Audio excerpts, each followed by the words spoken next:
You have had $5 in your hand and thought, this isn't enough to do anything with. That thought, that one single thought, that's why you're not at $10,000. Not because you lack opportunity, not because the economy's rigged against you, though it kind of is, not because you didn't work hard enough. It's because your brain made a quiet, automatic decision about what $5 is worth, and it made that decision wrong. And today, I'm going to show you exactly how wrong it was and what the people who actually turned $5 into $10,000 did differently, starting with the very first move. Let me tell you what this video is not. It's not a get-rich-quick thing. It's not crypto. It's not invest in this one stock. And it's definitely not the kind of advice where I tell you to grind 16 hours a day and somehow magically end up rich. What this video is a map. Because $5 to $10,000 is not one move. It never was. It's 4 specific stages, and each stage has its own rules, its own psychology, and its own way of destroying you if you try to skip it or play it wrong. Most people who try to go from $5 to something significant fail, not because they chose the wrong method. They fail because they played stage 3 rules while they were still in stage 1, or they made it to stage 4 and then did something almost nobody talks about, something their own brain did to them at the worst possible moment. That's stage 4, and I'm going to explain it, but I need you to understand stages 1, 2, and 3 first, because without that context, stage 4 won't make sense. So stay with me, because by the end of this video, you're going to have a sequence, a real one, with real numbers and a realistic timeline. Let's start at the beginning. Stage 1, proof of concept. $5 becomes $15 to $50. The first rule of stage 1 is this: your goal is not to make money. Your goal is to prove to your own brain that you can. That sounds soft. It's not. It's actually the most strategic thing you can do, because your brain, specifically your amygdala, is running a background process right now that keeps whispering, this isn't going to work for you. Other people do this, not you. Stage 1 is about shutting that voice up with evidence. Here's what stage 1 actually looks like with $5. You find an information gap, something you know, have access to, or can learn in a weekend that someone else needs and would pay for. You buy something for $5 that you can sell for $15. You offer a microservice, a quick logo, a resume review, a social media caption for $20 to $50. You find something free or undervalued and create just enough value around it to make it worth paying for. This is called arbitrage, and it's the starting move of almost every business ever built. You buy low, add value, sell higher. The margin is your proof. Now, here is where most people fail stage 1, and it's entirely psychological. It's called present bias. Your brain values a small, certain reward right now over a larger, uncertain reward later. So when the opportunity to make $5 into $50 requires 3 days of effort with no guarantee, your brain says no. It would rather you keep the $5 safe in your pocket, spend it on something that feels good today, and tell yourself you'll start next week. Present bias isn't laziness, it's survival wiring. Your brain evolved in an environment where a certain small meal was worth more than a risky big hunt. But in a money context, it keeps you exactly where you are. The fix is small, fast wins. Don't try to 100x your $5 in stage 1. 10x it, $5 to $50, fast. That dopamine hit of actually doing it, actually seeing the number change, is what reprograms the story your amygdala is telling you. But here's where 80% of people completely blow it. They make the $50 and they feel great, and they spend it. New shoes, a nice dinner, a couple of app subscriptions they've been putting off. And just like that, stage 1 is over, back to 0. Stage 2 requires something that is going to feel deeply unnatural, something your brain is going to fight you on harder than almost anything else in this process. Because stage 2 is not about making more money, it's about keeping the money you already made. Stage 2, reinvestment discipline. $50 becomes $200 to $500. The rule of stage 2 is brutal and simple. Every dollar of profit from stage 1 goes back in, not some of it, all of it. No celebration spend, no treating yourself, no "I earned this." And I know how that sounds, so let me explain why your brain is going to make this feel almost impossible and why you have to do it anyway. There's a psychological principle called loss aversion. Your brain feels the pain of losing something about twice as intensely as it feels the pleasure of gaining the same thing. So when you made $50 in stage 1, that $50 now feels like yours. Reinvesting it feels like losing it. Even though you're not losing it, you're multiplying it. Your brain registers it as a threat. And then the scarcity mindset joins the party. It whispers, what if it doesn't work again? What if stage 1 was a fluke? At least if I spend the $50, I got something real out of it. That voice is the enemy of stage 2. Here's what reinvestment actually looks like at this level.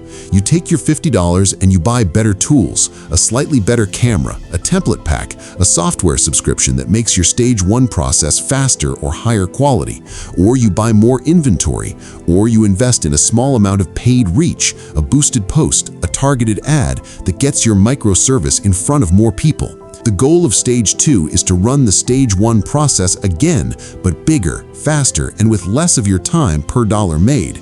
You're not just multiplying the money, you're multiplying the efficiency. $50 reinvested well becomes $200. $200 reinvested becomes $500. And $500 is when everything changes, because $500 is enough to buy something that stage 1 and 2 never could. A system. Real talk for a second. Have you ever made money from a side hustle, any amount, and immediately spent it instead of putting it back in? Type yes or no in the comments right now. I'm genuinely curious because I already know what most people are going to type, and it's not a character flaw. It's loss aversion. It's present bias. It's your brain doing exactly what it was designed to do. The fact that you recognize it now is the advantage. Okay, stage 3. This is where the game actually changes. Stage 3. Systemization. $500 becomes $2,000 to $4,000. Here's the problem with stages 1 and 2.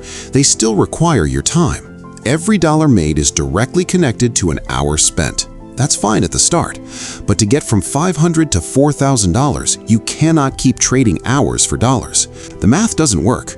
There aren't enough hours. Stage 3 is where you build the machine that runs the process. What does that look like practically? It means you take whatever worked in stage 1 and 2, the thing you were doing manually, one at a time, and you find a way to deliver it to more people with less of your direct involvement. Maybe you document your process and hire one person part-time to handle the delivery while you focus on getting more clients.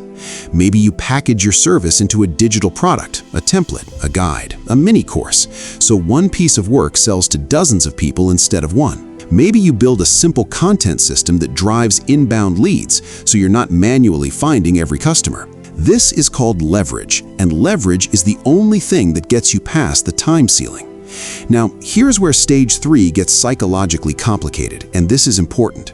When you're at $500, the idea of spending money to build a system feels insane. Your brain says, I barely have $500. I can't afford to pay someone. I can't afford ads. I can't afford tools. That's cognitive dissonance.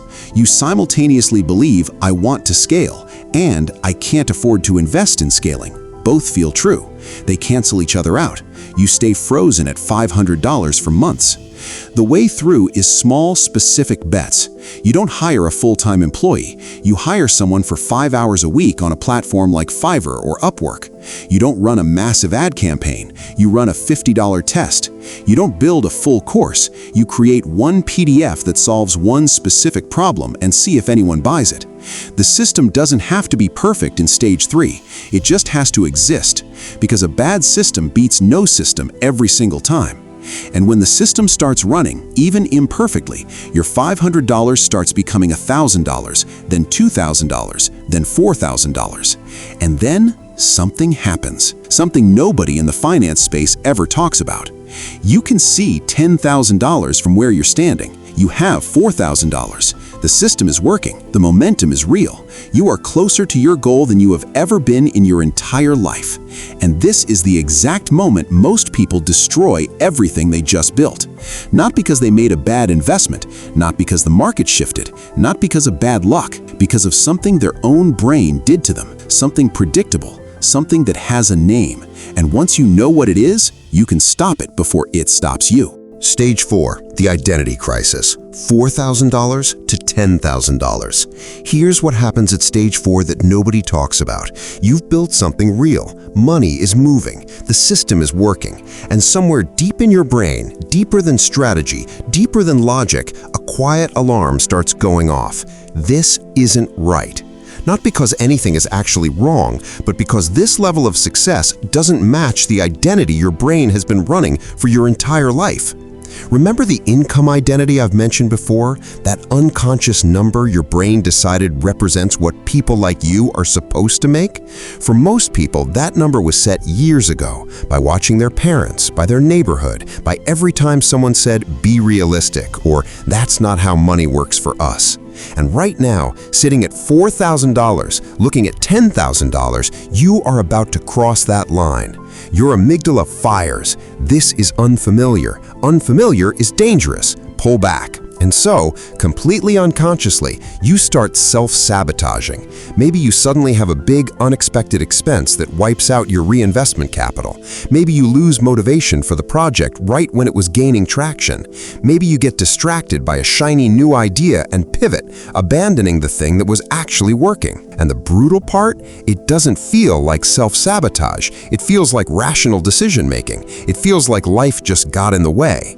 But it was your income identity protecting itself. Your prefrontal cortex, the rational, long-term planning part of your brain, knows that $10,000 is achievable and logical. But your amygdala, the threat detection system, has decided that this level of success is outside the zone of what's safe for someone like you. And the amygdala almost always wins in the short term. The way through stage 4 is not more strategy, it's identity work. You have to consciously start acting like the person who has already crossed $10,000. Make decisions from that identity, not from the old one. Reinvest from that identity. Show up from that identity. Every time your brain tries to pull you back, and it will, you name it. That's my income identity talking, not reality, and you keep moving. Stage 4 is not a financial challenge, it's a psychological one, and it's the reason most people who make it to $4,000 never make it to $10,000. Now let me show you the full map with real numbers. The full $5,000 to $10,000 roadmap. Here's what this actually looks like with honest timelines, no hype. Stage 1, $5 to $50, 2 to 4 weeks. Skill-based arbitrage, microservice, or physical flip. Goal, prove the concept to your own brain. Stage 2, $50 to $500, 4 to 8 weeks. 100% reinvestment discipline. Better tools, more reach, faster delivery. Goal, build the efficiency. Stage 3, $500 to $4,000, 2 to 3 months. Systematize the process. One hire, one product, one automated channel. Goal, break the time ceiling. Stage 4, $4,000 to $10,000, 1 to 2 months. Identity work plus compounding momentum. Goal, cross your own psychological ceiling. Total realistic timeline, 6 to 9 months, starting with $5. Not overnight, not passive from day one, but real and repeatable. And here's the thing about this roadmap that most people miss. Once you've done it once, you've proven to your brain that it's possible for you. The second time, stage 1 takes a week instead of 4. The second time, stage 4 doesn't hit as hard because your income identity has been updated with evidence. The first $5,000 to $10,000 is the hardest. Everyone after that gets faster. Here's what I want to leave you with. The reason $5 has always felt like nothing to you, the reason you've looked at a small amount of money and thought this isn't enough to matter, is not a character flaw. It's a belief that was installed in you by a system that profits from you not understanding multiplication. Schools teach you to save. Banks teach you to deposit. Nobody teaches you to multiply. You had to find a YouTube video to learn this at whatever hour it is right now. And that tells you everything you need to know about why this information isn't easier to find. If this gave you something real, hit subscribe. The next video goes deep on stage 3 specifically, how to build your first system from nothing with real tools and a real budget. Drop a comment right now. Which stage are you currently in? 1, 2, 3, or 4? Let's see where everyone's starting from. Hit the bell, and remember, the $5 was never the problem. It never was. See you next time.